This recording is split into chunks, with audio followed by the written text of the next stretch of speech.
What's happening? I meant to make a video at the start of this journey, but I procrastinated, so here I am now. At the start of 2024, I decided to take my beard growth into the hands of science. So I started getting a product called minoxidil. The brand I got was Rogaine, which most people know is for gaining some ground back on your hair loss up here, but it also works for your beard. Now, anyone who knows me knows that I could not grow a beard worth a crap. I could grow like a mustache and a little bit down here before, but as you can see, I actually have some hair growth now, and I've only been using it now for just about 2 months. About a month into it, I also got a microneedling pen, intelligent, so that I could also microneedle.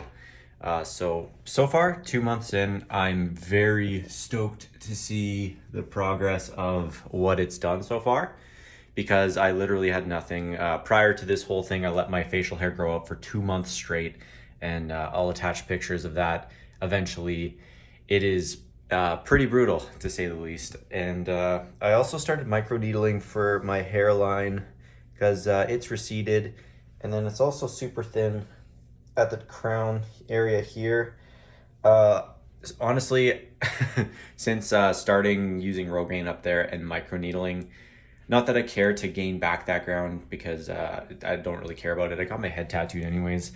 But out of curiosity, I'm like, hey, I'm doing my beard, I might as well see what's up for up there. Since starting up there, it's actually gotten worse. But apparently that can happen, so we'll see how that goes.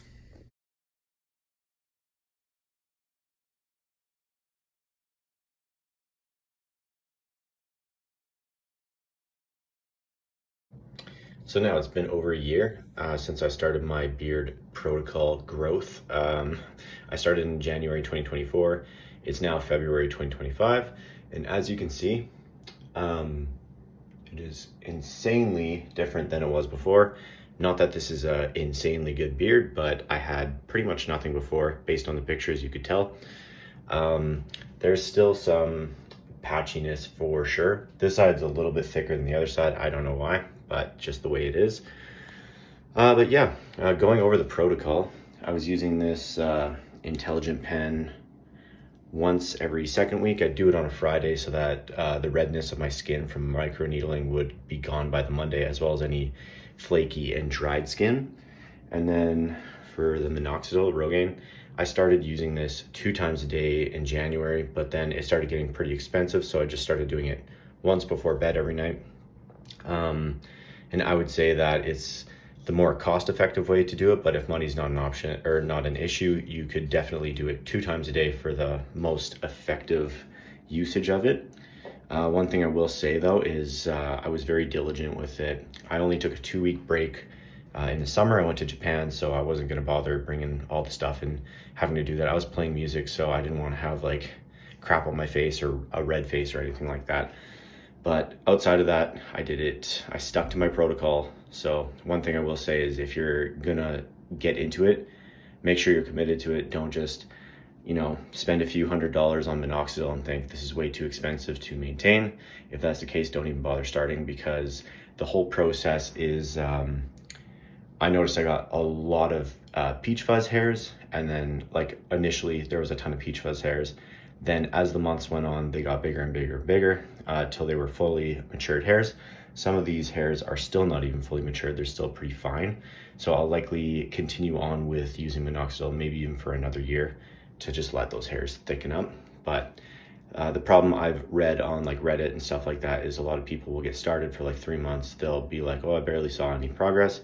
You kind of have to see it through till the end. So if it seems like it's something that's going to be too expensive, like I said, just don't even start. And then I did use it for the top of my head as well. It's hard to tell though, my hair is still really short, but I do think it's a little bit thicker than when I started before, but I can't really tell. And I was definitely less diligent about doing it up there. The microneedling hurts a lot more on the top of your head than it does on your face as well, I found anyways. So yeah, I kind of gave up on that. I was like, one thing about the top of your head is, even if you have a hair protocol and you grow some hairs back up there, if at any point you stop, your receding or your thinning and all that is just going to go right back to where it would have been at before. So for me, I think if it was an issue, I would probably just go get a hair transplant and just be done with it. But yeah, all in all, I can say I'm really happy with like how this all went. Yeah, based on the before pictures, you could tell there was not a lot going on. I'm 38 years old, so it's not as if any of this facial hair came in due to puberty. It it wasn't coming in. So the minoxidil and the microneedling definitely made a huge impact. And I think this is actually one of the better beard growth comparisons I've seen, just based on checking out Reddit and stuff like that. But if anyone else has any experience with it, let me know in the comments. I don't know if anyone's going to watch this video, but I figured it was a cool little experiment, and I think it was a pretty significant before and after. So let me know what you guys think.